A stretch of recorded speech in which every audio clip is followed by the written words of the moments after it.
Halo semuanya, kami dari kelompok 3 kelas 3C Kesehatan Masyarakat akan memaparkan terkait komponen masyarakat. Disimak ya. Masyarakat adalah sekumpulan organisme hidup yang membentuk struktur sosial yang semakin lama semakin berkembang dan menciptakan kebudayaan. Ciri masyarakat yang pertama, hidup berkelompok, melahirkan kebudayaan, mengalami perubahan, berinteraksi, kepemimpinan, dan ada stratifikasi sosial. Kebutuhan masyarakat. Apa sih kebutuhan masyarakat itu? Kebutuhan masyarakat adalah suatu hal pokok yang dibutuhkan oleh sekelompok manusia untuk mencapai kesejahteraan dalam kehidupannya yang berlandaskan pada pembangunan berkelanjutan masyarakat.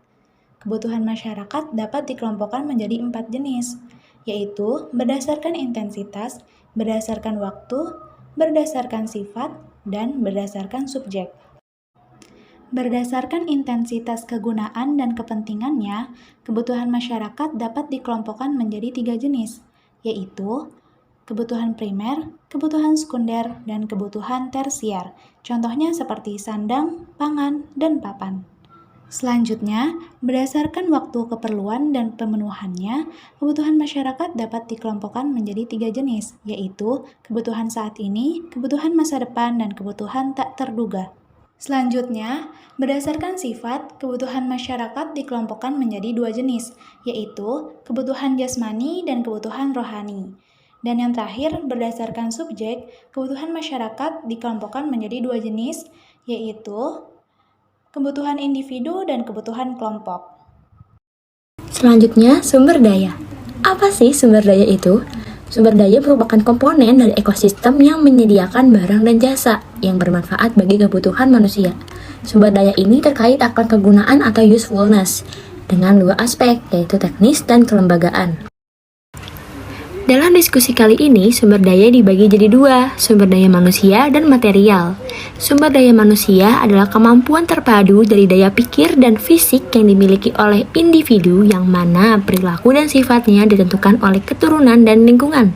Sedangkan prestasi dalam bekerja dimotivasi oleh keinginan untuk memenuhi kepuasannya. Sumber daya material diantaranya merupakan uang dan semua hal yang dapat dibeli, seperti makanan, pakaian, rumah, dan perawatan kesehatan. Sumber daya material ini merupakan sumber daya fisik yang mendukung sumber daya manusia. Contohnya adalah ketersediaan infrastruktur serta sarana dan prasarana.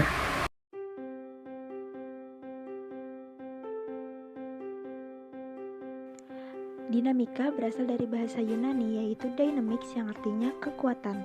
Selama Santoso pada tahun 2004 menyatakan bahwa dinamika sebagai perilaku seseorang dapat secara langsung mempengaruhi perilaku orang lain secara timbal balik. Nah, maka dari itu, jika dalam suatu kelompok memiliki sistem dinamika yang baik, maka dapat dikatakan bahwa antara anggota kelompok tersebut terdapat interaksi dan interdependensi yang saling mempengaruhi secara keseluruhan. Setelah dibahas mengenai kekuatan dinamika, selanjutnya akan dibahas mengenai perilaku. Perilaku merupakan sebuah manifestasi seseorang dalam berinteraksi dengan lingkungan, yang mana perilaku dapat terlihat ataupun tidak terlihat, dan dari yang dapat dirasakan ataupun yang tidak dapat dirasakan, menurut Octaviana tahun 2014. Berdasarkan bentuk respon atau perilaku individu terhadap stimulus tertentu, maka perilaku seseorang dapat dibedakan menjadi 2, yaitu perilaku tertutup atau covert behavior dan perilaku terbuka atau overt behavior. Pada perilaku tertutup merupakan respon individu terhadap stimulus dalam bentuk terselubung atau tertutup. Nah, respon ini hanya terbatas pada perhatian, persepsi, pengetahuan, kesadaran, dan sikap yang muncul pada seseorang tetapi belum dapat diamati secara langsung oleh orang lain. Contoh dari perilaku tertutup adalah orang yang mengetahui pentingnya berolahraga. Lalu bentuk perilaku yang kedua adalah perilaku terbuka, merupakan respon individu terhadap stimulus dalam bentuk tindakan nyata. Respon dari individu ini sudah terlihat jelas dalam bentuk tindakan nyata yang dapat diamati secara langsung oleh orang lain. Contoh dari perilaku terbuka adalah orang yang mempraktikkan pentingnya berolahraga setiap hari minimal 30 menit sehari. Setelah kita membahas mengenai dasar dari kekuatan dinamika dan juga dasar dari perilaku, selanjutnya kita akan membahas mengenai kekuatan dinamika overt dan covert dari masyarakat. Kekuatan dinamika di masyarakat ini dapat berupa kekuatan tertutup dan juga kekuatan terbuka, yang mana kekuatan tertutup dan kekuatan terbuka tersebut dapat diwujudkan dengan perilaku tertutup dan juga perilaku terbuka. Contoh dari perilaku tertutup sebagai kekuatan dinamika di masyarakat adalah setiap individu yang sudah memahami pentingnya penerapan protokol kesehatan untuk mencegah COVID-19. Lalu, bentuk perilaku terbuka sebagai kekuatan dinamika di masyarakat contohnya adalah setiap individu yang sudah menerapkan protokol kesehatan untuk mencegah COVID-19 seperti menggunakan masker, mencuci tangan dengan sabun, dan juga menegur orang yang belum menerapkan protokol kesehatan COVID-19 dengan benar. Pengetahuan dan keterampilan. Definisi pengetahuan. Pengetahuan merupakan suatu hasil dari penginderaan manusia atau rasa tahu seseorang yang dihasilkan dari suatu objek melalui indera yang dimiliki, yang meliputi mata, hidung, telinga, dan sebagainya. Jadi, pengetahuan adalah hal-hal yang diperoleh untuk seseorang melalui panca indera mereka. Tingkat pengetahuan. Pengetahuan seseorang terhadap objek memiliki tingkatan yang berbeda-beda. Ada 6 tingkatan pengetahuan, yaitu pengetahuan, pemahaman, penerapan, analisis, sintesis, dan penilaian. Faktor yang mempengaruhi pengetahuan. Yang pertama adalah pendidikan. Yang kedua adalah media massa atau sumber informasi. Yang ketiga ada sosial budaya dan ekonomi. Yang keempat ada lingkungan. Yang kelima pengalaman. Dan yang keenam adalah usia. Keterampilan.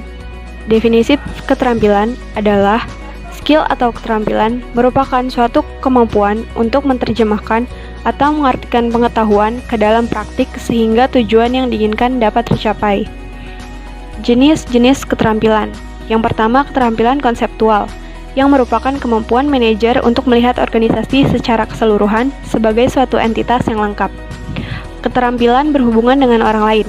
Keterampilan berhubungan dengan orang lain adalah kemampuan manajer untuk berinteraksi dengan anggota organisasinya secara efektif serta membangun pemahaman dan usaha yang kooperatif dalam tim.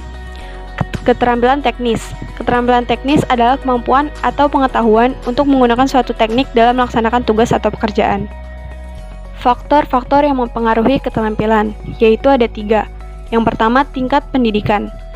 Semakin tinggi pendidikan seseorang, maka semakin baik pengetahuan yang dimiliki dan keterampilan yang dimiliki. Kedua, umur. Saat umur seorang bertambah, maka akan ada perubahan pada fisik dan psikologi seseorang, dan semakin matang berpikir dan bekerjanya. Kemudian pengalaman. Pengalaman dapat dijadikan pembelajaran untuk menjadi lebih baik dari sebelumnya, dan sebagai sumber dari pengetahuan untuk memperoleh suatu kebenaran dan keterampilan.